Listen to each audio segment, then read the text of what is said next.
Welcome to the headquarters, powered by Edge. Join us each month as we explore the innovative minds, passionate entrepreneurs, and dynamic businesses that are shaping the future of Memphis and Shelby County. From groundbreaking initiatives to success stories that inspire, the Headquarters podcast is your destination for all things economic development in the Bluff City. Welcome to the Headquarters, a podcast powered by Edge. I'm Joanne Massey, Vice President of Operations. Today we have with us Harold Collins, Chief Administrative Officer with Shelby County Government. Chief Collins, you've spent a lifetime as a public servant, impacting the community through the various contributions and leadership positions you've had. Tell us about your professional and elected experience. Well, first of all, thanks for having me on your show. My life experiences began, I guess, as an intern when I was at Memphis State University. I applied for an internship with a criminal court judge. And I guess the long story short is, from that internship evolved job opportunities in 201 Poplar, which spearheaded my career toward public service. I tell people I actually went to school to be a Secret Service agent. Wow. I was fascinated with the African American agent who actually held John Hinckley to the wall when he tried to assassinate President Reagan. Wow. And so I did some research on being a Secret Service agent, and needless to say, I couldn't meet all of the requirements. And so then I focused on government because I do like serving and do like helping people. I saw that as a way. And then from there, working in the criminal court clerk's office, went into private business for about 8 years, back into government in the DA's office for about 12 years. I served on the city council for 8 years, representing, of course, District 3, Whitehaven, Parkway Whitehaven. Village, Oak Haven, and Hickory Hill. I don't want to slight those areas because they've been very, very good for us. And then actually I took about 16 months off to pursue a higher office, which I wasn't successful at. And then I got asked to serve as the Vice President for Community Engagement with the Shelby County Crime Commission. And then Mayor Harris asked me to join his staff in October of 2018 to direct the Office of Reentry. And shortly after that, he asked me to serve as the Deputy Director for the Division of Corrections. And then shortly after that, he asked me to serve as his CAO. So Excellent.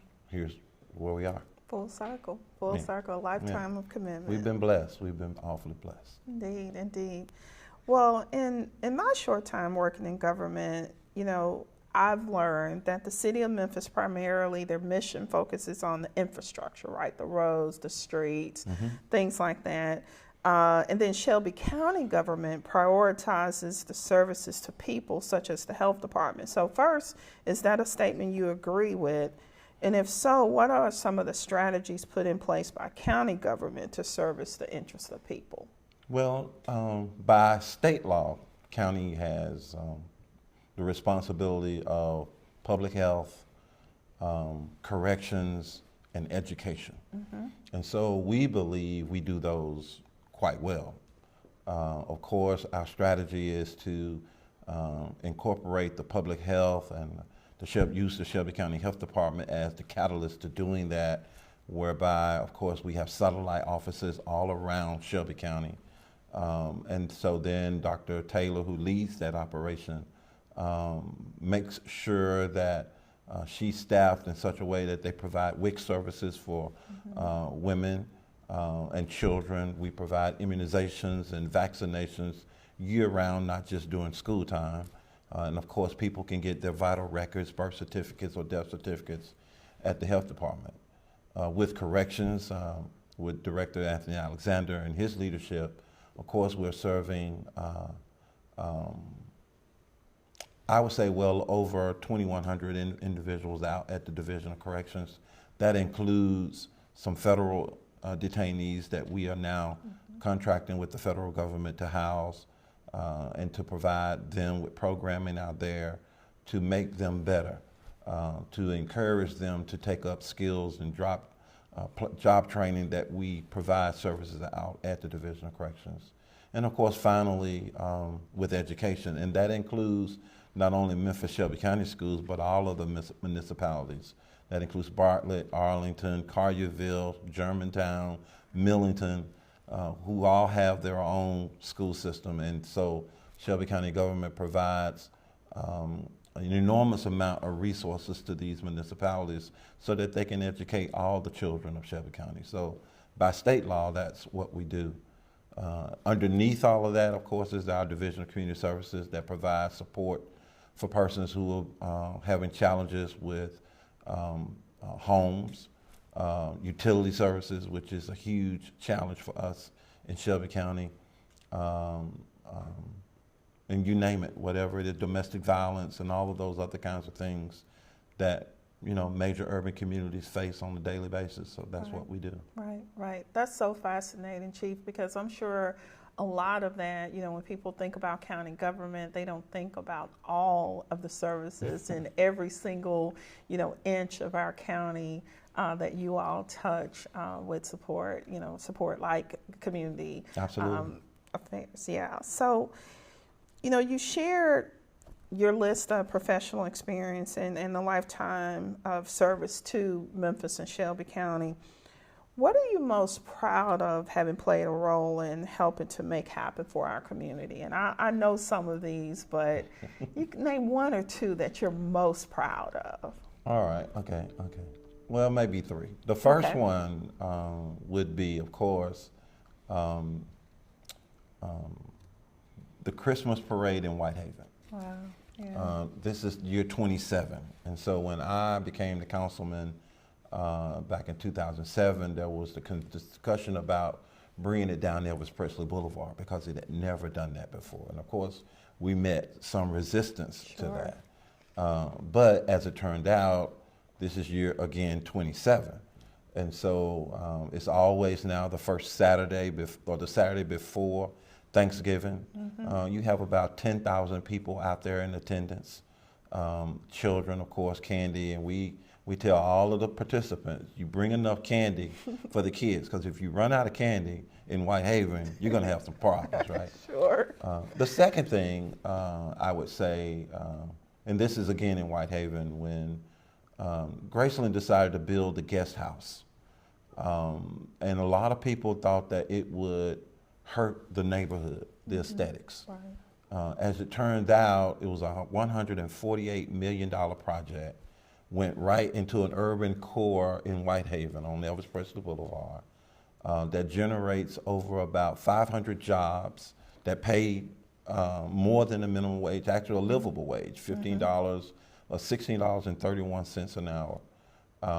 And it generates, again, several $1 million in revenue. And if you ever try to go and stay in the guest house, it's hard to get a room out there. And so we're proud of that in Whitehaven. And on top of that, property values around the area have gone up. Right. And so we're really, really happy with that. And I guess the final thing I would say is on my tenure here as the CAO would be none other than the vote that the County Commission took to rebuild Regional 1.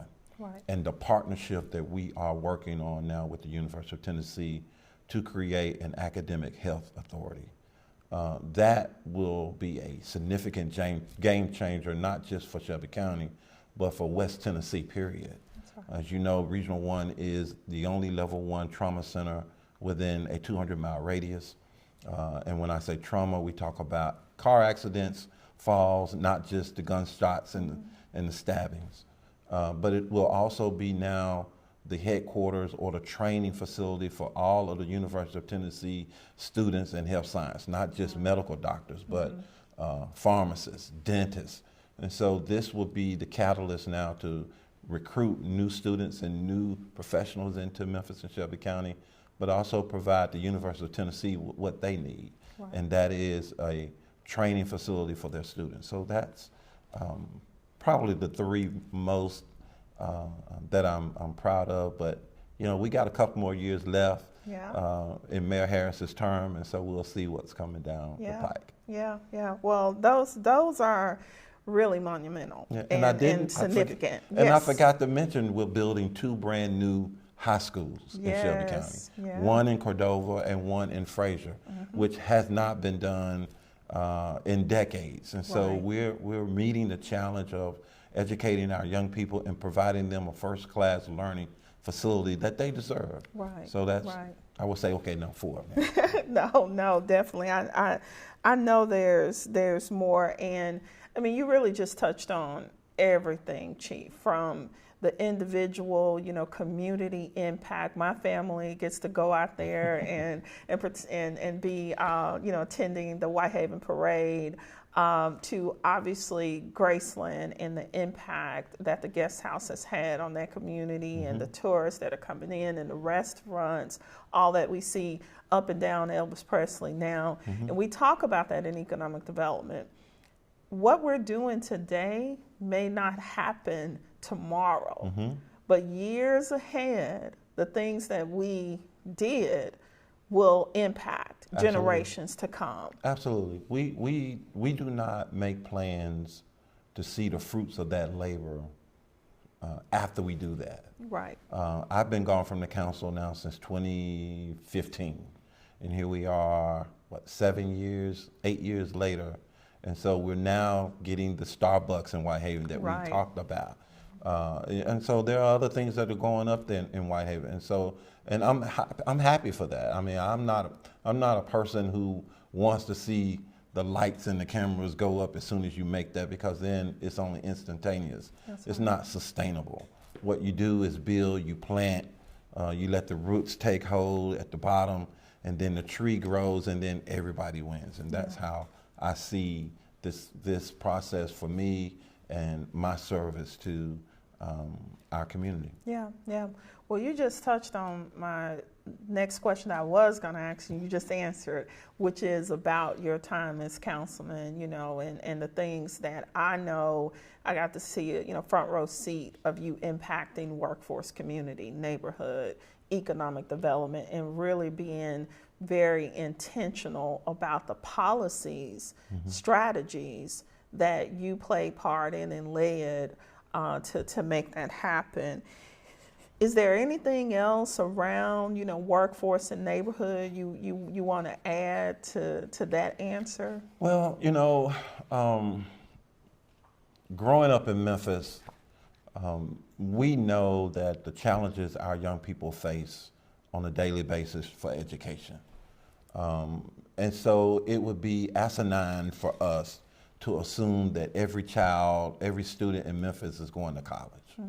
And so we need people who work cameras to video these kinds of things. We need HVAC people. We need technicians and landscapers. And so it's incumbent upon us as a community to provide a diverse provide diverse opportunities for our young people, just like we had diverse opportunities. And so if we don't do that, and then we are destined to fail. I tell, my former pastor would say, you know, when my air conditioner go out, I'm not calling a lawyer or a doctor to come fix my air conditioner. I'm calling a heating and air guy. And guess what that rate's gonna be? $250 an hour plus parts. And so you can make a living. And so we ought to be celebrating those kinds of things and celebrating those people who do that. Because when they come to your door when your air is out, guess what? You got the door open, you got some tea waiting, you got some dinner on the stove, like, hey, y'all want you to stay here until you fix it, right? That's right. That's the same kind of exuberance and excitement we need to have for our people who are in technical skills. That's right. And we are intent about doing that at Shelby County government. We're intent about making sure that people have opportunities far greater than just going to college and achieving a graduate or a bachelor's degree. We want you to be what I say is, we want you to be happy about the job you do. That's right. And if happiness is sitting behind a camera and videoing Harold Collins and you to discuss what economic development is, if that's what you love to do it, baby. That's do right. it. And that's what we want. That's right. I agree wholeheartedly. You know, our children cannot be what they cannot see, right? And Right. we need to make sure that they know about these opportunities and that they have options. A lot of the ills of our community are really based in hopelessness. Mm-hmm. And so therefore our children are making choices that, you know, they just think that's the only thing they can do. Right. And so that leads me to my next question. What do you consider to be the biggest challenge for economic development growth for Shelby County? The lack of the ability to take risk and to think outside the box. We seem to think that everything is cookie cutter. And so for us at Shelby County government, and I always, you know, I tell the directors when they come to me with a problem, have a solution already in place. That's right. Yeah. And then we can vet it. But, you know, we sit around all day, people expect us to find solutions to their problems. And so if you have a problem, then you ought to be able to find the solution because you have the gifts and the skills and the education to do that.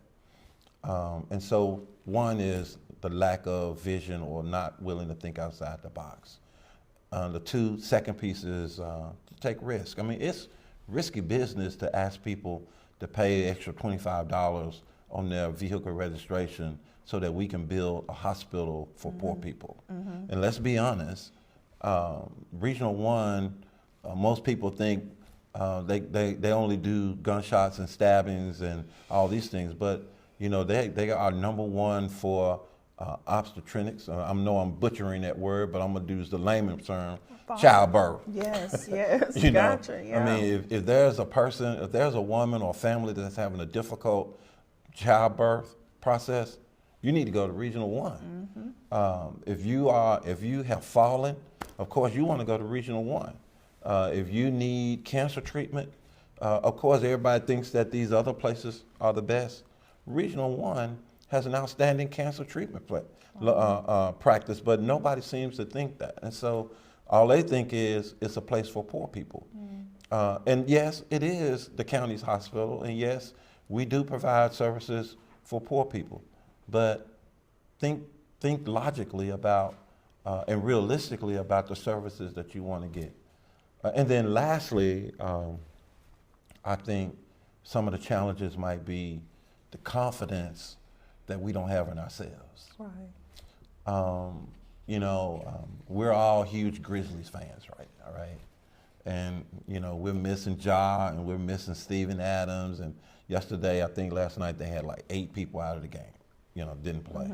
And so my daughter called, she goes, "Daddy, we're gonna lose this game." And I'm like, "No, we're not, we're gonna win." And then of course we didn't win last night. But you gotta have a sense of confidence about your product and who you are. That's right. And so if we don't have the desire and the confidence in our own selves, as my daddy would say, nobody's gonna see it but you. And if you don't produce it or put it out there, then nobody's gonna believe in you. And so we gotta believe that Memphis is the best place to live. Shelby County is the best county of all 95 counties in the state of Tennessee. And then we got to go out there and prove it. That's And right. so that's what, you know, Edge is doing, and that's what you all are doing. And so that's what I believe are some of the challenges that we face Yeah. on a daily basis. Absolutely, absolutely, great. That's, you know, we're dedicated here at Edge to do that, and we know we aren't doing it alone. It's a partnership. Chief, thank you so much. This has been so informative. Your answers have been, very fascinating. I mean, I heard some history that I didn't know about, and I hope our listeners heard some things too. Okay. So always in our podcast, we end with a lightning round of questions. Now, All right. these questions are on a timer for you, so you have to answer really quick. Okay. Are you ready? All right. All right. What's better, UT Vols or Memphis Tigers? Tigers. Okay. Nashville hot chicken or Memphis barbecue? Memphis barbecue Okay. all the way. An Alpha Kappa Alpha sorority or Zeta Phi Beta sorority? Come on now. My Sigma brother. Come on now. All right. It's You don't have to always answer. Z Phi B Sigma. Oh, you always, didn't even have to all answer, day. Chief. You Always, didn't all even have day. to answer. Okay, I'll take that. I'll Okay, take that. okay. Thank you. Thank Absolutely. you for being here. My pleasure. Absolutely. Thank you for having me. All right. Thank you for tuning in to The Headquarters, a podcast powered by Edge. I'm Joanne Massey, Vice President of Operations. Until next time, we'll see you later. We hope you've been inspired and informed about the incredible economic development activities happening here in Memphis and Shelby County. If you enjoyed today's episode, don't forget to subscribe, rate, and leave a review. And be sure to connect with Edge on social media to stay up to date on all the latest developments. Together, we can build a brighter future for our community. Let's keep powering progress through partnerships in Memphis and Shelby County.